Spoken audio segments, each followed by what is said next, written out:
बहुत साल पहले की बात है। जयपुर में एक बहुत बड़ा जंगल था। वो जंगल इतना सुंदर था कि उसे शब्दों में व्यक्त नहीं किया जा सकता। वहाँ सभी जानवर मिलजुल कर रहते थे। जंगल के बीचों बीच एक खूबसूरत तालाब भी था। उस तालाब में बहुत सारा मछली, कछुआ रहते थे। वो भी मिलजुल कर रहते थे। उन सभी के बीच एक मगरमच्छ भी था। उसका नाम था घंटू। उसे अपने आप पर बहुत घमंड था। वो खुद को पानी का राजा मानता था। वो सबसे अक्कड़ कर बात करता था। वो किसी भी जानवर के साथ अच्छा व्यवहार नहीं करता था। अच्छी तरह से बात भी नहीं करता था। एक दिन एक तोता पेड़ पर बैठकर फल खा रही थी और गलती से झूठा फल तालाब में गिर गया। ये बात घंटू मगरमच्छ को बिल्कुल पसंद नहीं आई। वो तोते के ऊपर चिल्लाने लगा। अरे ए तोता, तेरी इतनी हिम्मत, मेरे तालाब में झूठे फल गिरा रही हो। जल्दी चला जा यहाँ से, नहीं तो मैं तुझे खा जाऊंगा। तोता बेचारी उड़कर वहाँ से चली गई। तोते के जाने के थोड़ी देर बाद एक भालू उस तालाब में पानी पीने आया।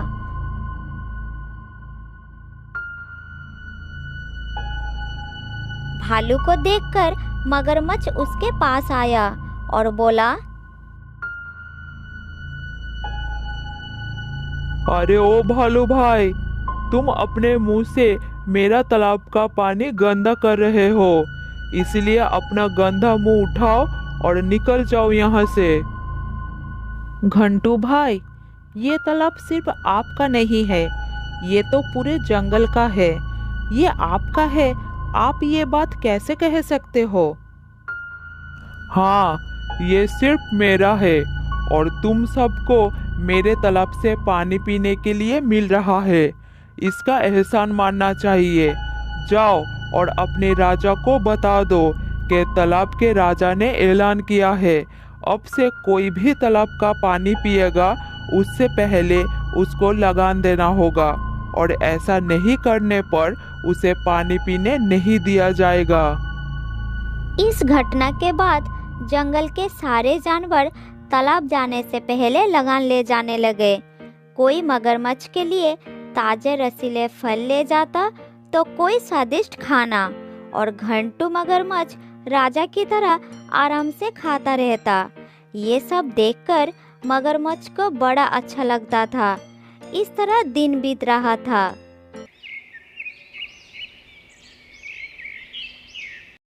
एक दिन सोनू हिरन को बहुत प्यास लगी तो वो अपनी माँ हिरनी से कहा, माँ, मुझे बहुत प्यास लगी है, मुझे पानी पीना है। थोड़ा पानी लाकर दो ना माँ, मेरा गला सूख गया है। बेटा सोनू, अभी घंटू मगरमच्छ को देने के लिए हमारे पास कुछ भी नहीं है।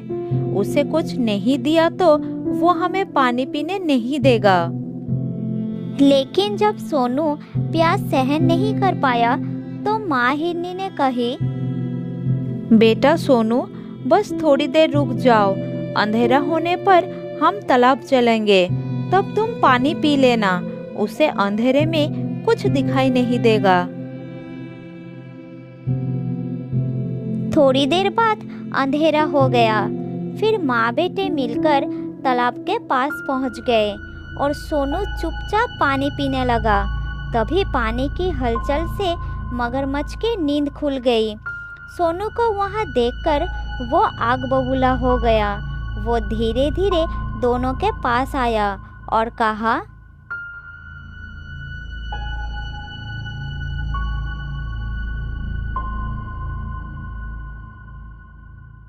क्यों रे हिरन, तेरा इतना दुस्साहस? तूने पानी के राजा के तालाब से पानी चोरी करने की हिम्मत की। अब देख तुझे कैसे सबक सिखाता हूँ। इतना कहते ही मगरमच्छ सोनू के तरफ झपट पड़ा। ये सब हिरनी माँ देख रही थी। मगरमच्छ जैसे ही सोनू के ऊपर झपटा तब माँ हिरनी बीच में आ गई। उसने सोनू को तो बचा लिया, लेकिन खुद मगरमच्छ के जबड़े में फंस गई। ये देखकर सोनू जोर जोर चिल्लाने लगा।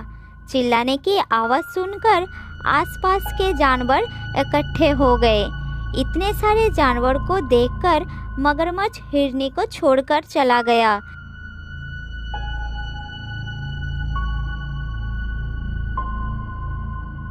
लेकिन हिरनी का चोट बहुत गहरी थी। दर्द उसके लिए असहनीय हो रहा था। दर्द सहन कर माँ हिरनी ने अपने बेटे सोनू को कही, बेटा, अपना ख्याल रखना। शायद अब मेरे जाने का समय आ गया है।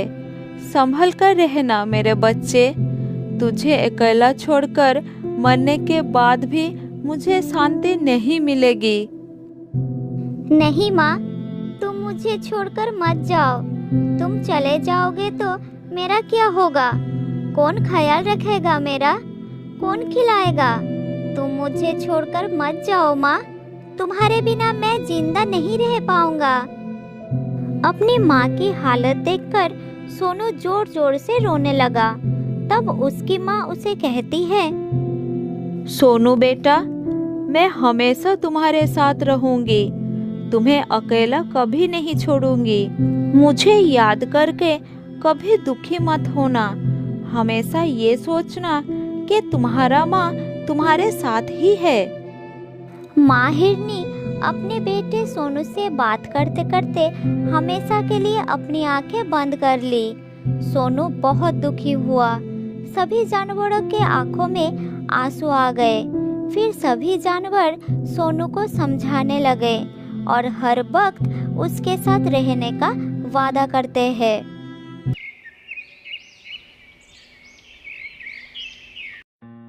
एक दिन सोनू खाने की तलाश में जंगल में घूम रहा था। तभी उसने देखा कि एक गाय पेड़ के एक डाली के नीचे दबा हुआ है।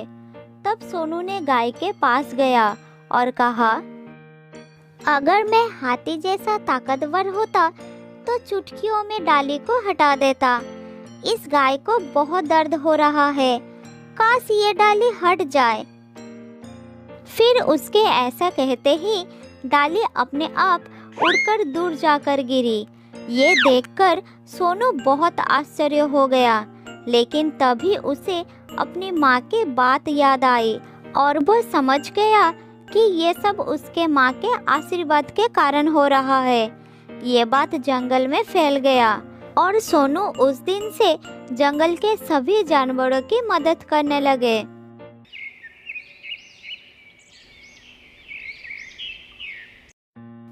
इस तरह वह हर दिन जंगल के सभी जानवरों की मदद करता रहता था और शाम होने पर वो थका हारा घर लौटता था।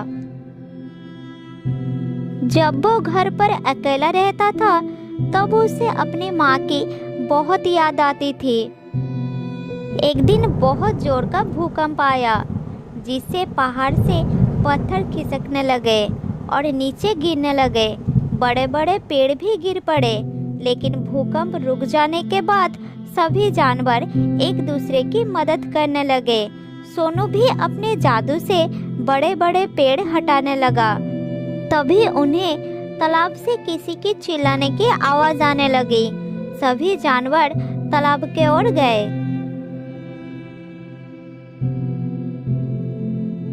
सबने तालाब के पास जाकर देखा कि दुष्ट मगरमच्छ एक बड़े पत्थर के नीचे दबा हुआ था और वो चिल्ला रहा था।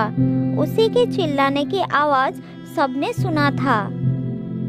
हाँ, बहुत कष्ट हो रहा है, मदद करो, मेरी कोई मदद करो। इस पत्थर को जल्दी से हटाओ कोई, नहीं तो मैं मर जाऊंगा। मदद करो मेरी। मगरमच्छ दर्द से चिल्लाने लगा, लेकिन उसे मदद करने कोई आगे नहीं आया। सब तालाब के पास खड़ा होकर देख रहा था। मैं जानता हूँ, मैंने तुम सबके साथ बहुत बुरा व्यवहार किया है। मैंने तुम्हें इस तालाब से पानी भी पीने नहीं दिया। मैं वादा करता हूँ कि भविष्य में ऐसा दोबारा कभी नहीं होगा। मुझे प्रायश्चित करने का एक मौका दो। फिर भी कोई आगे नहीं आया उसे मदद करने के लिए। तब तोता पेड़ के ऊपर से कहा, इस दुष्ट के साथ यही होना चाहिए था। भगवान ने इसे अच्छी सजा दी है। खुद को बड़ा शक्तिशाली समझता है ना? अब दम है तो करा ले खुद को आजाद। तेरे बुरे कर्म का फल मिला है तुझे। इस तरह सब जानवर मगरमच्छ की गलतियां गिनने लगे, लेकिन कोई मदद करने के लिए आगे नहीं आए। तब सोनू आगे आया और अपनी जादू से पत्थर को हटा दिया। ये देखकर मगरमच्छ को अपनी गलती का एहसास हुआ। सोनू बेटा, मेरी वजह से तुम्हारी माँ तुम्हें छोड़कर चली गई। मैंने ही तुम्हें अनाथ कर दिया, लेकिन फिर भी तुमने मेरी मदद की, मुझे बचाया। काश मैं भी तुम्हारी तरह बड़ा दिल रखता तो किसी को भी परेशान नहीं होना पड़ता। आज मुझे अपनी गलती का एहसास हुआ। आप सबने मुझे अपनी गलती सुधरने का मौका दिया। आज से ये तालाब सभी के लिए है। आज से किसी भी जानवर को पानी पीने में कोई दिक्कत नहीं होगी। उस दिन के बाद से जंगल के सभी जानवर एक साथ खुशी से रहने लगे। एक घने जंगल के बीचों बीच एक नदी बहती थी। उस नदी में एक बूढ़ा मगरमच्छ रहता था। बूढ़ा होने के वजह से वो शिकार नहीं कर पाता था। एक दिन उसे जोरों की भूख लगी। उसने सोचा, नदी के बाहर जाकर तो शिकार करना मुश्किल है। नदी में ही मछली खा के पेट भर लेता हूँ। मेरे पास कोई और विकल्प नहीं है। ये कहकर मगरमच्छ नदी में चला गया। जैसे ही वो मछली पकड़ने लगा, मछली उसके हाथ से निकल जाता था।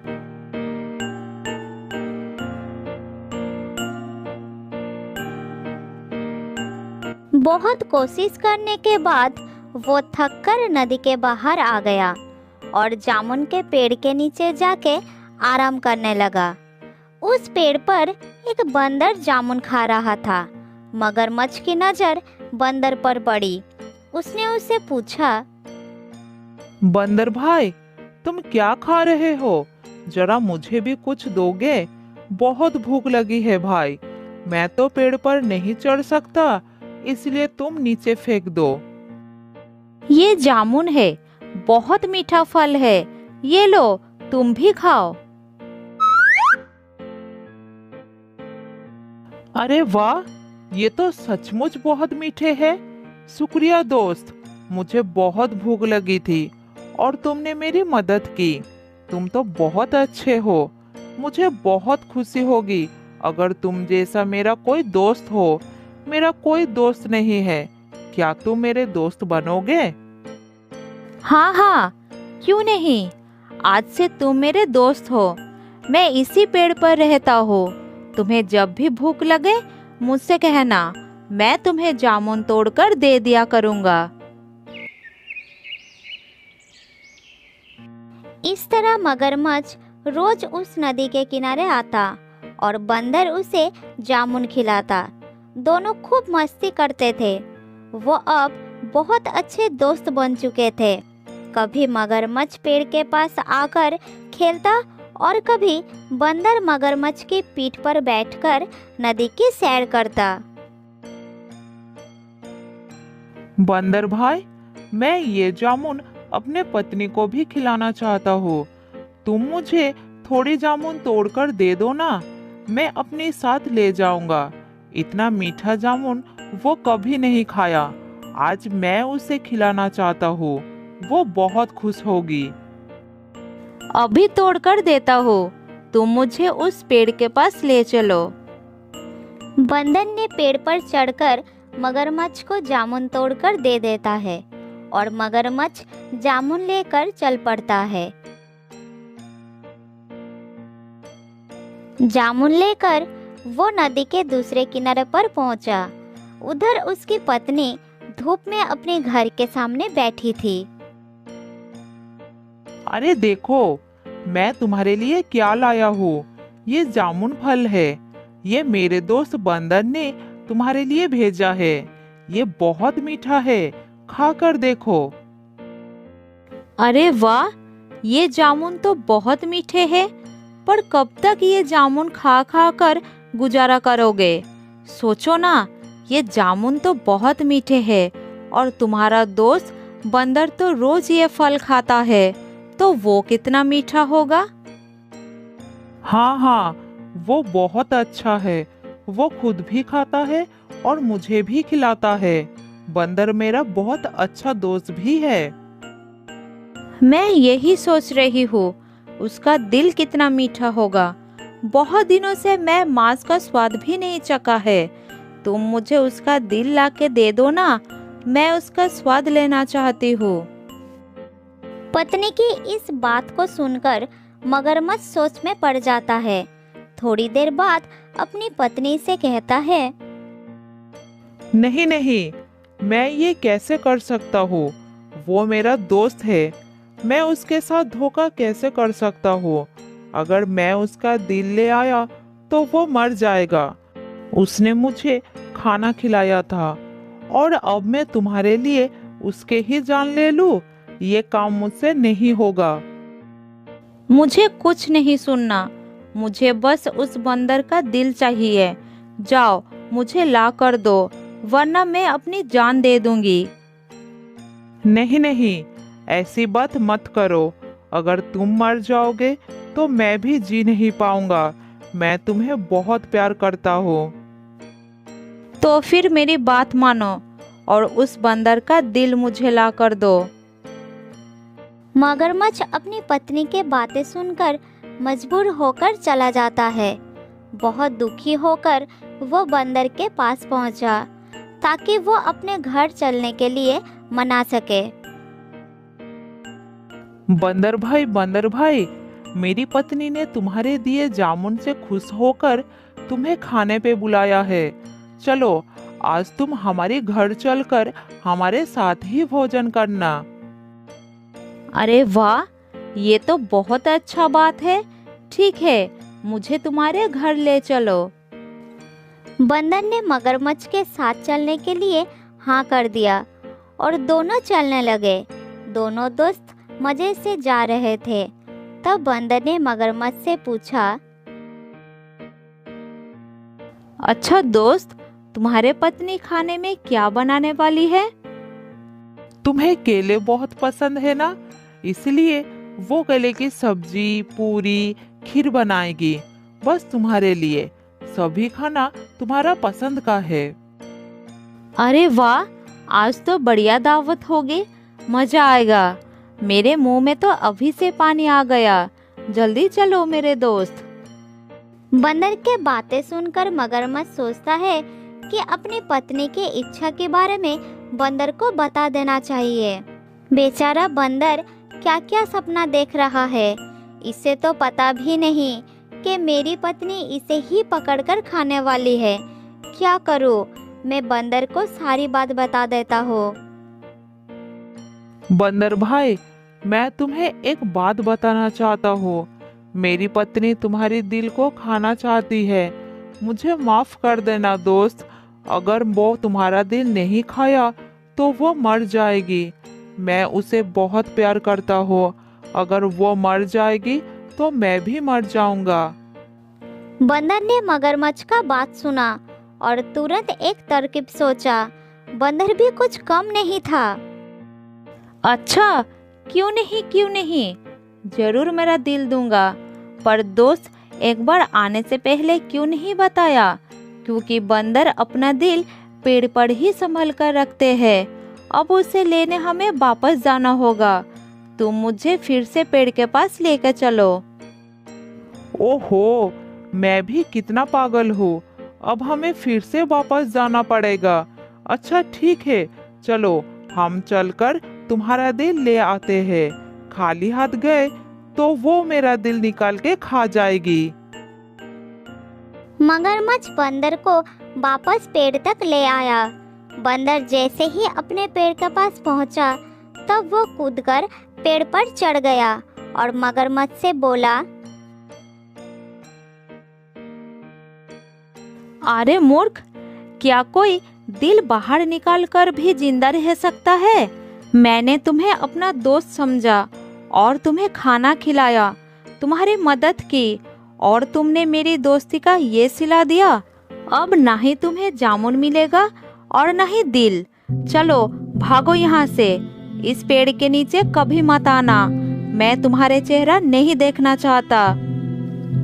बंदर ने अपनी समझदारी से अपनी जान बचा लिया और मगरमच्छ को बेवकूफ़ी की वजह से दोस्ती और जामुन दोनों से हाथ धोना पड़ा। तो दोस्तों, इस कहानी से हमें क्या सीख मिलती है? हमें ये सीख मिलती है कि हमें मुश्किल वक्त में घबराना नहीं चाहिए, बल्कि बंदर की तरह समझदारी से काम लेना चाहिए और कभी किसी मजबूरी में भी जिससे हमें दोस्त बनाया है उसी के साथ धोखा नहीं करना चाहिए।